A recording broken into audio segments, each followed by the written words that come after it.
Ողջույն, այսօր տաղավարում հյուրընկալել եմ Իրանագետ Նվեր Դավթյանին, բարև ձեզ պարոն Դավթյան, շնորհակալություն մեր հրավերը ընդունելու համար։ Խնդրեմ։ Պարոն Դավթյան, Իրանի շուրջ իհարկե տեղի են ունենում կարևոր զարգացումներ, մի կողմից Իրանն ու Միացյալ Նահանգները բանակցում են, մյուս կողմից Իրանի շուրջ իրավիճակը պայթունավտանգ է մնում, բայց նախ եւ առաջ միջև այդ թեմաներին անդրադառնալը առաջարկում եմ խոսել ամենավերջին թեմաներից, մեզ համար կարևոր Հայաստանի պաշտպանության նախարար Սուրեն Պապիկյանն էր այցելել պաշտոնական այցով Թեհրան, համաձայնեք, որ ժամանակամիջոցը շատ կարևոր էր։ Ասես այս այցը ինչ տպավորություն թողեց նշանակության իմաստով, սա պայմանավորված էր ընթացիկ զարգացումներով, թե երկկողմ բնույթի էր։ Շնորհակալություն։ Տեսեք, հայ-իրանական հարաբերությունների մեջ պաշտպանական ոլորտը յուրահատուկ տեղ է զբաղեցնում։ Երբեմն թվում էր, որ կարող է այդ ոլորտում լինեն որոշակի խոչընդոտներ հարաբերությունների զարգացման եւ խորացման տեսանկյունից, բայց հաշվի առնելով մեր երկու երկրների միջև առկա ռազմավարական հարաբերությունների բնորոշ որոշ առանձնահատկություններ, դրա անհրաժեշտությունը եւ այլն,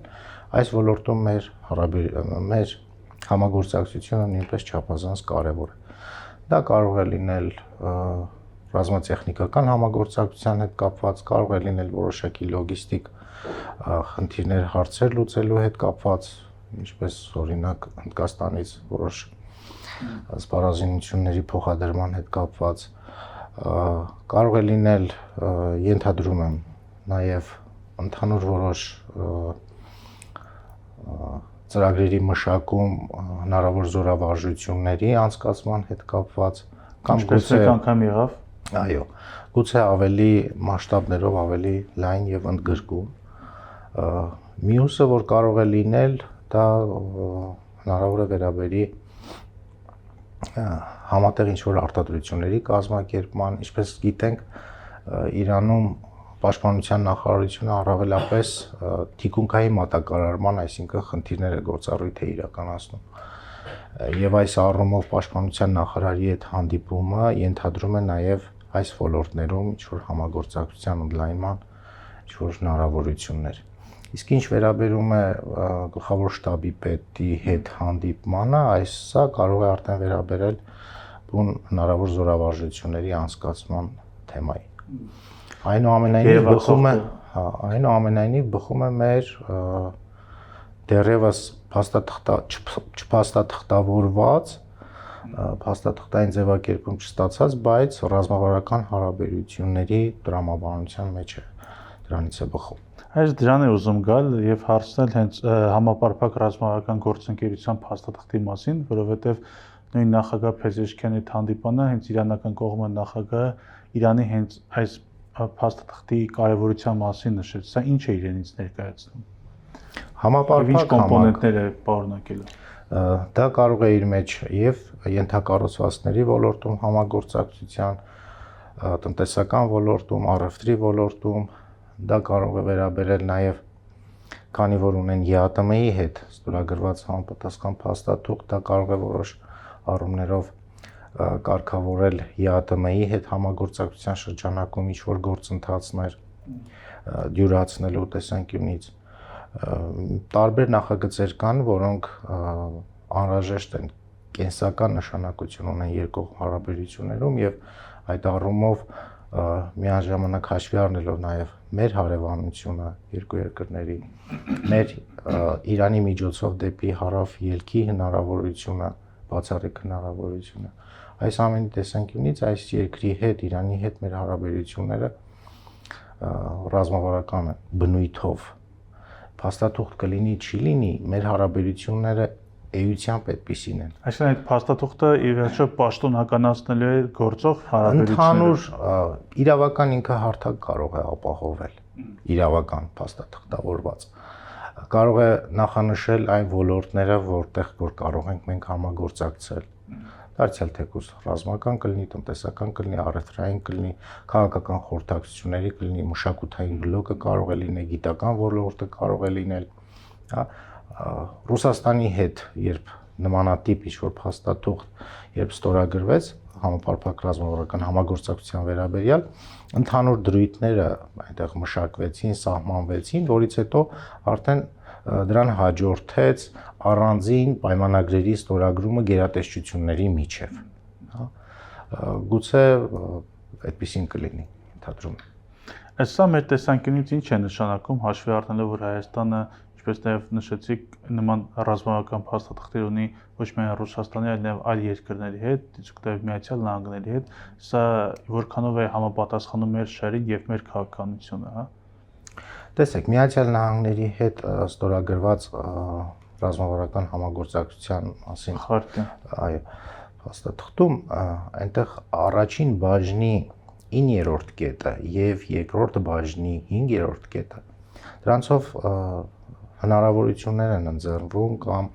լրացուցիչ հնարավորություններ են ստեղծվում, որպեսզի Հայաստանը հաշվի առնելով ծովի ելք դեպի ծով ելք չունենալու եւ հարևան երկրների հետ իր հարաբերությունները զարգացնելու, հա, այս տրամաբանության մեջ յուրահատուկ հնարավորություններ այն նախատեսում։ Այսինքն ոչ միայն չխոչընդոտել, այլ նպաստել դրանց զարգացմանը։ Հիմա այս տեսանկյունից օրինակ Միացյալ Նահանգների հետ ստորագրված այդ փաստաթուղթը չի խոչընդոտում Իրանի հետ մեր հարաբերությունների զարգացմանը։ Նմանատիպ մենք փաստաթուղթ բնականաբար եւ բնական անհրաժեշտությամբ կարող ենք ունենալ նաեւ Իրանի հետ։ Այսինքն հաշվի առնելով այն կարևոր սկզբունքը, որ մեր հարաբերությունները, երկկողմ հարաբերությունները երրորդ կողմի դեմ ուղղված չեն։ Սա գլխավոր սկզբունքը կարծում եմ կլինի։ Այս համատեքստում կուզեի նաև Իրանի հետաքրքրությունները հաշվի առնենք կամ քննարկենք, օրինակ համար, եթե նրանք ցանկանում են պաշտպանական ոլորտում, հա, տարբեր ոլորտներում այդ առումով խորացնել հարաբերությունները Հայաստանի հետ, ապա ինչ հարաբերություններ ունեն եւ ինչպես են պատկերացնում Ադրբեջանի հետ կապերը, մանավանդ որ Թեհրանը որպես բալանսավորող կամ միջնորդի դեր է փորձում անընդհատ ստանձնել։ Իրենք ունեն մշակված այսպես կոչված պաշտպանական դիվանագիտության քաղաքականություն եւ Ադրբեջանի հետ իրականացված զորավարժությունների ժամանակ եւ մեզ հետ իրականացված նախորդ զորավարժության ժամանակ դրա մասին բարձրաձայնվեց։ Այսինքն պաշտպանական ոլորտում հավասարակշռված քաղաքականության կամ դիվանագիտության միջոցով եւ փոխվստահության, այնտեղ տարբեր թեմաներ կան, ահաբեկչության դեմ պայքարի, սահմանային անվտանգության հարցեր, որոնք տեղավորվում են այդ զորավարժությունների նպատակների մեջ։ Մյուսը դա կարող է վերաբերել Իրանի կողմից բազմից հնչեցված այն ձևակերպումներին, որ Հայաստանը պետք է, նույնիսկ դեռևս նախորդ դեսպանի ժամանակ, որ Հայաստանը պետք է ունենա այնպիսի կարողություններ եւ հնարավորություններ, որպեսզի տարածաշրջանում վերականգնվի այդ հավասարակշռությունը, խաթարված հավասարակշռությունը։ Հիմա ես չգիտեմ մենք Իրանից ինչ կարող ենք ձեռք բերել տեխնիկական առումով, քաղաքական առումով, տնտեսական առումով կամ այսպես կոչված քաղաքական նպատակահարմարությունների տեսանկյունից նաև Իրանը ինչ կարող է մեզ տրամադրել եւ այլ, բայց սա կարծում եմ կմնա փակ այդ թեման։ Չի կարող կարծում եմ բարձրաձայնվի, բայց այնուամենայնիվ Իրանը ունի բավական մեծ հնարավորություններ աջակցելու մեզ այն հարցում, որպեսզի տարածաշրջանում այդ խախտված հավասարակշռությունը վերականգնվի։ Իսկ այդ խախտված հավասարակշռությունը արդեն տարածաշրջանային ուժային հավասարակշռությանն է առնչվում։ Օրինակ Հարավային Կովկասում արդյոք Իրանին ձեռնտու է, երբ հարյուրավոր տարիներ, մի քանի 100 տարի օրինակ, Թուրքիայի հետ մրցապայքարի մեջ են եղել Հարավային Կովկասի համար։ Շուրջ 200 տարի ռուսական կայսրության, Խորհրդային Միության տարիներին այդ մրցակցությունը կարծես թե հետ էր մղվել, հետին պլան էր մղվել, բայց ռուսական ազդեցության նվազումը կրկին տարածաշրջանում ակտիվացրեց այն նախկին եւ գուցե նաեւ արդեն նոր ուժերի մրցակցություն տարածաշրջանում, ավելացրեց եւ խորացրեց այդ մրցակցային դաշտը կամ պայքարի տարբեր կողմերի շահագրգռությունները, հետաքրքրությունները։ Այս առումով կարծում եմ Իրանը չի ցանկանում հետ մնալ տարածաշրջանում իր համար նաև բացառիկ հնարավորությունից, ձևավորված ստեղծված հնարավորությունից ինքը ունենալով եւ մշակութային եւ էթնիկ, տնտեսական, լոգիստիկ տարբեր շահեր տարածաշրջանում, որպեսզի նաեւ կարողանա պաշտպանի դրանք։ Թրիփը այստեղ որպես նոր իրողություն ինչպես է ազդում Իրանի քաղաքականության վրա։ Տեսեք, իրենք տնտեսական տեսանկյունից խոչընդոտ չեն տեսնում այստեղ, խնդիր չեն տեսնում, այսինքն որպես ռազմավարական վտանգ սպառնալիք, որպես այդպիսին տնտեսական առումով չեն տեսնում, բայց դատելով իրենց բարձրաստիճան պաշտոնյաների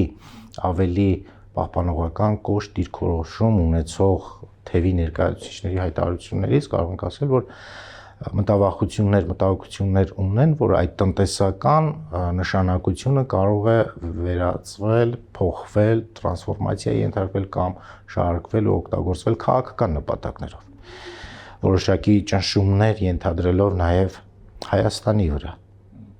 Այս առումով նրանք որոշակի վտանգներ արդեն տեսնում են եւ բարձրաձայնել են դրա հետ կապված։ Իսկ լոգիստիկ տեսանկյունից որպեսզի իրենց հնարավորությունները գուցե սահմանափակվի կամ հակառակը ինչ մտածումներ կան իրենց մոտ։ Այդ տեխնիկական առումով դրանք լուծելի են։ Այսինքն կարող են այնպիսի տեխնիկական լուծումներ առաջարկվել կամուրջների տեսքով, թունելների տեսքով, որոնք կարող են դաշտապով։ Այո, արևելք արևմուտքը թողիր ուղղությամբ աշխատի, հարավ-հյուսիսն էլ թողիր ուղղությամբ աշխատի, բայց մեկը մյուսի հաշվին չլինի։ Այսինքն ճնշումներ, քաղաքական ճնշումների գործիք դա չդառնա։ Պլյուս դրան մենք պետք է հաշվի առնենք նաև ամենակարևորը իրավազորության, ինքնիշխանության, տարածքային ամբողջականության սկզբունքը, որը նույնպես իրանական կողմը բազմիցս կարևորել եւ դրա մասին բարձրաձայնել է, իսկ մեր կողմից, քաղաքական իշխանությունների կողմից այդ առնչությամբ մտահոգությունների առնչությամբ որոշակի վստահություն ներշնչող խոստումներ, քաղաքական խորհրդակցություններ եղել են եւ բարձաբանումներ եղել են։ Կարծում եմ այնպես ինչպես որ ներկայացվել է այդ ծրագիրը, այդպես կլինի։ Պարզապես մեզանից օրնիբուն պահանջվում է, որպեսզի պահպանենք եւ պաշտպանենք այն, ինչ որ ի սկզբանե նախատեսված մենք պատկերացնում ենք, որովհետեւ մեր տարածաշրջանում մենք չենք կարող այլևս այդ մրցակցային պայքարի մեջ գործիքի վերածվել կամ հարթակի վերածվել, չենք կարող դա թույլ տալ։ Շատ լավ, մեկ այլ թեմայի մասին կուզեի խոսել, ամենակարևոր իրողությունից, խոսքը միջուկային ծրագրի շուրջ Իրանի եւ Միացյալ Նահանգների լարվածությունն է։ Կուզեմ հարցնել կոնկրետ խոսքը ինչ է ձեզ թվում, որ թեմաների շուրջ են, որտեղ սկզբում Միացյալ Նահանգները մի քանի պահանջներ էր դնում, հրթիռային ծրագիր, ուրանի չհարստացում եւ պրոքսի ուժերին չաջակցել եւ նաեւ ուրանի տեղափոխում, հետո նաեւ Իրանի դաշնակիցները կոչ արեցին Միացյալ Նահանգներին առժամանակ միառժամանակ թողնել այդ թեմաները եւ կենտրոնանալ միջուկային ծրագրի վրա, հա, ուրանի չհարստացման հետ կապված։ Հիմա որ փուլում է գործընթացը ձեզ եւ կողմերը որքանով են մոտ հաջողությանը, համաձայնությանը, ինչ որ կամ մոտ չեն։ Ինչպես որ իրանական կողմը ի սկզբանե բանակցությունների մեկնարկից առաջ նշեց, այդ սկզբունքը իրենք շարունակում են պահպանել, այսինքն բանակցելու են միայն միջուկային թեմայի շուրջ։ Եվ որքան էլ տարբեր միջազգային լրատվամիջոցների կողմից թեմաներ շրջանառվեցին, որ այլ հարցեր նույնպես քննարկվել են առանց միջուկայինից բացի, առանց հրթիռային թեմայի կամ պրոքսի ուժերի աջակցության թեմայի վերանայման եւ այլն չի կարող լինել, բայց այնուամենայնիվ փաստ է, որ երկու բանակցությունները ընթացել են, տեղի ունեցել միայն միջուկային թեմայի շուրջ եւ առաջինը գուցե ընդհանուր շրջանակը որոշվեց թեմատիկ, բայց Ժնևի բանակցությունների ժամանակ կոնկրետ քննարկվել են միջուկային հարցեր։ Ասես Ամերիկան շարունակում է պնդել, որ Իրանը ընդհանրապես պետք է չհարստացնի ուրան, թե ինչ որ որոշակի սահմաններում ընդունելի է Վաշինգտոնի համար։ Միացյալ Նահանգների հայտարարությունների մեջ ցավոք սրտի որոշակի հակասական ձևակերպումների ենք հանդիպում։ Բայց այն ինչ որ վերաբերում է Միացյալ Նահանգների հիմնական դիրքորոշմանը կամ պահանջին, այսպես կոչված, կամ ակնկալիքին, դա այն է, որ Իրանը միջուկային զենք ունեցող երկիր չդառնա տարածաշրջանում։ Իրանն էլ է դրա հետ համակարծիք։ Այո։ Այստեղ գլխավոր այն երկու կողմերի դիրքորոշումը միմյանց կապող մոտեցնող կարևորագույն կետը սա է, որ եւ իրանական կողմը գերագույն առաջնորդի ֆեթվեի մակարդակով, քաղաքական իշխանության մակարդակով, գուցե նաեւ դեռևս տեխնիկական հնարավորությունների տեսանկյունից իրանական կողմը պնդում է, որ դրա կարիքը չունեն եւ մտադիր չեն ունենալու միջուկային զենք։ Հետևաբար բուն խոսակցությունը ինչի շուրջ է դες։ Հիմա հարցը այստեղ միջուկային զենք ունենալու հնարավորությունները վերացնելուն է վերաբերում հարցը։ Այստեղ դրան առնչվում է այդ հարստացված ուրանի ծավալների արկայությունը Իրանի տարածքում 300 կամ 400 կիլո տարբեր տվյալներ ներկայացվում 60% հարստացված ուրանի մասին է խոսքը։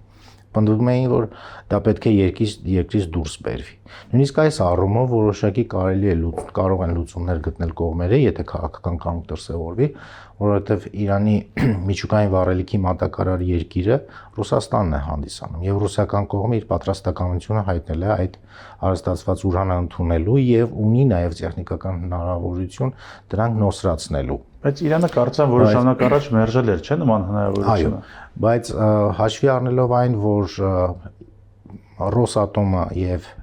ռուսական միջուկային ոլորտի առաջատար ընկերությունները Իրանում միջուկային ոլորտում տարբեր նախագծեր են իրականացնում, ներառյալ նաեւ Բուշերի նոր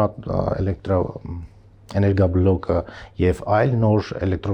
ատոմային էլեկտրոկայանների կառուցումը հարավային շրջանում։ Խոսքը վերաբերում է 4-5 նոր ատոմակայաններին։ Այստեղ բավական զգալի ծավալների միջուկային վառելիքի անհրաժեշտություն է առաջանալու, բնական անհրաժեշտություն։ Այսինքն կարող է դա իրականում սպառվել։ Մյուսը վերաբերում է Իրանի միջուկային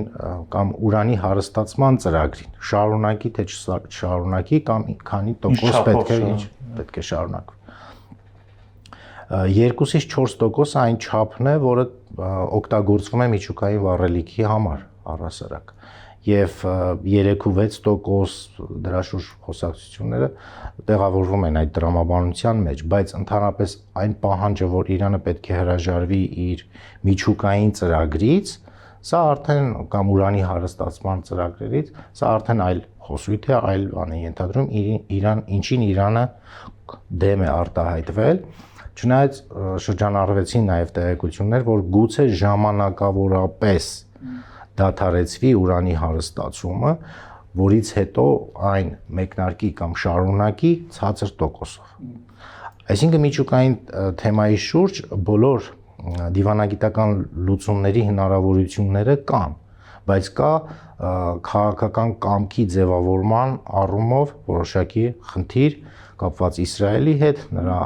այսպես կոչված անվտանգության հետ, իսկ այդ անվտանգությունը արդեն գալիս է Իրանի նկատմամբ անվստահությունից, որ միշտ վստահություն չեն կասկածել են Իրանի ռազմապաշտպանական եւ այլ հնարավորություններին։ Հիմա եթե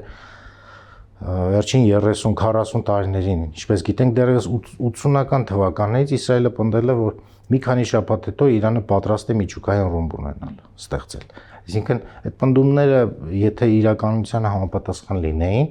մինչ այժմ արդեն Իրանը կարող էր դա ունենալ։ Այսինքն ցույց է տալիս, որ դա ուղղակի Իսրայելի համար մտավախություն է իր անվտանգային խնդիրները լուծելու համար։ Իսկ եթե այս տրամաբանության մեջ ենք դիտարկում, ապա Իսրայելին այլ անվտանգային խնդիրներ կարող են անհանգստացնել։ Դա կարող է վերաբերել Իրանի հրթիռային ծրագրերին, ինչի պատճառաբանությամբ ի դեպ 2015 թվականի միջուկային համաձայնագրից Միացյալ Նահանգները դուրս եկավ, նույն պատճառաբանություններ։ Մյուսը հիմա որ առաջ է քաշվում, դա կարող է վերաբերել արդեն Իրանի աջակցությունը վայելող շիայական ռազմաքաղաքական կազմավորումների աջակցության։ Դեռ բոլոր հիմնականում արդեն թուլացել են եւ պարտություն են։ Բայց այնուամենայնիվ, եթե իրենք վստահ լինեին, որ դրանք թուլացել են, որոշակի ուժ չեն ներկայացնում, ապա այդ պահանջը չէին ներկայացնի։ Հաշվի առնելով եւ Իրաքում արկա որոշ ուժեր եւ Հեզբոլլահի մասով Եմենի հարցը, բայց այստեղ նույնպես կարող են, եթե քաղաքական ցանկություն լինի, նույնպես դիվանագիտորեն սակարկել, հաշվի առնելով այն, օրինակ Իսրայելը եւ Միացյալ Նահանգները բացահայտ աջակցում են Իրանի ընդդիմությանը դրսում, իրանական սփյուռքին, ինչի ականատեսը եղանք նաեւ հունվարյան իրադարձությունների ժամանակ։ Դա կարող է չէ սակարկվել կամ որևէ համաձայնագիր ստորագրվի կողմերի միջև, որ այսուհետ որևէ կողմ չի միջամտում մյուսի ներքին գործերին, նման գործողությունների չի դիմում։ Հա, սա նույնպես լուծման տարբերակ է, պարզապես պետք է կողմերի միջև այդ քաղաքական անվտանգային փոխվստահությունը վերականգնել։ Լավ, եթե կողմերը համաձայնության են հասնում այդ կարևոր, բայց մեկ հարցի շուրջ միջուկային ծրագրի, ապա որքանով է դա լինելու երկարաժամկետ, հաշվի առնելով, որ Իսրայելի համար շատ զգայուն է հրթիռային ծրագիրը, պրոքսի ուժերի ծրագիրը, որովհետև որքան հասկանում ենք, Միացյալ Նահանգների համար այդ հարցերը այդքան մեծ զգայունություն չունեն, ինչ Իսրայելի համար։ Տեսեք, Իսրայելի համար ցանկացած իրավիճակ էլ, որը կասկածելի կամ հնարավոր անվտանգային ռիսկեր կարող է ստեղծել, նա կարող է կամ պայմանագիրը տապալել, կամ բանակցային գործընթացը տապալել, կամ պայմանագրի կնքումի այնպիսի ճնշումներ գործադրել, որ պայմանագիր չկնքվի, կամ նույնիսկ պայմանագիրը կնքվելուց հետո, հիմա պատկերացնենք այսպես, միջուկային թեմայի շուրջ համաձայնագիրը ստորագրվի։ Իրանը հրաժարվել է այլ թեմաների շուրջ, բացի միջուկայինից, բանակցելու։ Եվ համաձայնագիր է ստորագրվում միայն միջուկային թեմայի շուրջ։ Այնտեղ բաց են մնում այլ անվտանգային կոմպոնենտներ, հրթիռային թեմա եւ այլն։ Արդյոք հնարավոր չէ հաշվի առնելով 17 կամ 2015 թվականի փորձը, արդյոք հնարավոր չէ, որ X ժամանակ հետո դարձյալ այդ նույն պատրվակները օգտագործվեն էլի Իրանի նկատմամբ տնտեսական պատժամիջոցներ կամ այլ գործիքակազմեր օգտագործեն կամ ռազմական սպառնալիքներ իրականացվեն։ Այսինքն ստացվում է ուզած այդ բոլոր հարցերը հիմա պետք է քննարկվեն կամ լուծվեն, հա։ Այստեղ հարցերի մի մասն էլ առնչվում է նաև Պաղեստինի թեմային։ Այստեղ նույնպես սա կարևոր է, պետք չէ անտեսել։ Մենք չգիտենք ինչ լուծում կամ ինչ իրական առարկայական լուծում կարող է ապահովել, օրինակ Խաղաղության խորհուրդը Միացյալ Նահանգների կողմից նախաձեռնված Պաղեստինի կամ Գազայի հետ կապված։ Այո, եթե այնտեղ լուրջ հարցեր կարգավորվեն, հնարավորություն կարող է ստեղծել նաև փոխվստահության կողմերի միջև փոխվստահության մակարդակի վերականգնման տեսանկյունից։ Ամեն ինչ կախված է դրանից։ Լավ, այն հարցերը, որոնք որ նախանշեցինք, առայն որ հարցերը իսկապես շատ են եւ փոխկապակցված են միմյանց հետ, այս փուլում որքանով է հավանական համարում հարվածների սցենարը եւ շատերը նշում են, որ այո Չինաստանը գուցե օգնում է Իրանին կամ Ռուսաստանը, հա, վերջերս հայտնած համաձայնությամբ կօգնի Իրանին, սակայն եթե Միացյալ Նահանգները այդքան ուժ է կուտակել Պարսից ծոցում, դժվար թե այդ զենքերը չկրակեն եւ նրանք իրենց շահերից բխելով պետք է կայծակնային հաջողության հասնեն։ Հետևաբար սրանք որքանով են օգնելու դիմադրելու Միացյալ Նահանգներին եւ որքանով է հավանական համարում այդ սցենարը ընդհանրապես։ Կարծում եմ, եթե այդ որոշակի աջակցությունը չլիներ Իրանին, վաղուց ինչ որ գործողություններ արդեն սկսված կլինեին։ Դա է հետպահում, որովհետև բարբերաբար վերջի 1 ամսվա ընթացքում հունվարի կեսերից սկսված, գուցե մի քիչ ավել, բարբերաբար Միացյալ Նահանգները ուժային կուտակումները մեծացնում եւ շարունակում է։ Եվ այսպիսի կուտակումներ եղել են տարբեր գնահատականներով 2003 թվականին Իրաքի հետ կապված կոալիցիոն գործողությունների ժամանակ, բայց այստեղ տարբերությունը այլ է։ Իրաքի հետ կապված գործողությունների ժամանակ Միացյալ Նահանգները ուներ իր կողքին, այսինքն այդ գործողությունները իրականացվում էին կոալիցիոն դաշնակիցների, այսինքն համաձայնությամբ եւ աջակցությամբ։ Հիմա փորձենք դիտարկել, արդյոք Միացյալ Նահանգները տարածաշրջանում ունի իր կողքին այդ կոալիցիան։ Չկա։ Եթե տարածաշրջանի երկրներին փորձենք դիտարկել, որոնք համարվում էին իր երբեմնի դաշնակիցները, Սաուդյան Արաբիան, Արաբական Միացյալ Էմիրություններ, Քաթար, Հորդանան, Թուրքիան, նաև ՆԱՏՕ-ի անդամ եւ այլ բոլոր տարածաշրջանի երկրները բացի Իսրայելից դեմ են ռազմական լուծմանը։ Իրանի հետ կապված։ Այո, հիմա այդպես է, բայց պատերազմի պարագայում հնարավոր է, որ նրանց վերաբերմունքը փոխվի Իրանի դեմ։ Հիմա տարբեր գնահատականներով գուցե իրենք դա համարեն Իրանի կողմից սպառնալիք եւ այլն, բայց այնուամենայնիվ տարածաշրջանի երկրները այդ մտավախությունը ունեն, որ երրորդ կողմի պատճառով կարող են իրենք թիրախավորել, իրենց երկիրը թիրախավորել կամ այլ բնական գործընթաց։ Օրինակ, Պարսից ծոցի տարածաշրջանը վերցնենք, այստեղով հսկայական ծավալի միլիարդավոր դոլարների արժողության ապրանքափոխադրումներ են տեղի ունենում։ Հորմուզի նեղուցը։ Եթե Իրանը նույնիսկ այս տարածաշրջանում Հորմուզի նեղուցը իր ցանկությամբ, իր կամքով, ռազմական ճնշումներով կամ գուցե չփակի, այնուամենայնիվ, եթե այս տարածաշրջանում Պարսից ծոցում պատերազմական իրավիճակ լինի, որևէ առևտրային կազմակերպություն այստեղով երթևեկություն չի իրականացնի։ Եվ սա արդեն համաշխարհային տնտեսության համար բավական մեծ վնաս է, ներառյալ նաև տարածաշրջանի երկրների համար։ Առանց նույնիսկ պատերազմի, առանց նույնիսկ Իրանի կողմից ակտիվ փակելու գործողության։ Հասկանում եք։ Մյուս կողմից հարցը վերաբերում է տարածաշրջանի երկրների կեցվածքին։ Սա շատ կարևոր է Իրանի համար։ Վերջին ժամանակաշրջանում նա կարողացավ հարևան երկրների հետ քաղաքականության տրամաբանության մեջ իր շուրջը համախմբել տարածաշրջանի երկրներին երկու հարց լուծելով։ Առաջինը, մինչ այժմ ներկայացնում էին Իրանին որպես տարածաշրջանի երկրների համար անվտանգային սպառնալիք։ Հիմա դա փաստացի չի ստացվել։ Չինաստանի աջակցությամբ Սաուդյան Արաբիայի հետ հարաբերությունները կարգավորվեցին, Իրաքի հետ հարաբերությունները բարձր մակարդակի վրա են գտնվում, Եգիպտոսի հետ հարաբերությունները գուցե այստեղ որոշակի հաջողություններ ունեցան Սիրիայի մասով, բայց այնտեղ էլ կանխատեսելի չի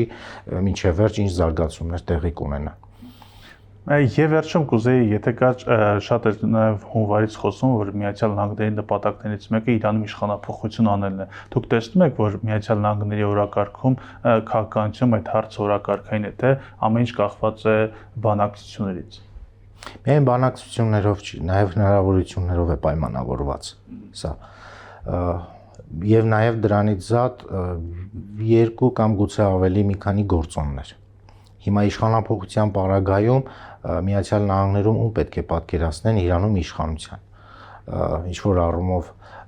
էթնիկ ցեղային կառուցվածքի տեսանկյունից յուրահատուկ երկիր, կրոնական առումով հասարակական տարբեր աշխարհընկալումներով դժվար է պատկերացնել։ Այնպիսի առաջնորդ է պետք այդ երկրի համար, որը կարող է հանդես գալ որպես համազգային առաջնորդ, հա։ Իսկ որպես այդպիսին Միացյալ Նահանգներում գտնվող շահի որդին այդ հատկությունները չունի։ Նույնիսկ իրենք էլ են խոստովանել այդ նրա քաղաքական հմտությունների բացակայության մասին։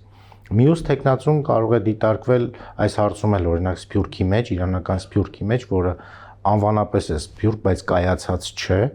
Այդ մրցակցությունը կա Մոջահեդինե խաղի առաջնորդի կամ շահի որդու թևի կողմնակիցների միջև իրենց միջև նույնպես պայքար կա, թե Իրանում ապագա իշխանության համար ով կարող է առաջնորդել։ Ով է ֆավորիտը։ Բայց Իսրայելի համար դա կարևոր չէ։ Միացյալ Նահանգների համար գուցե կարևոր է։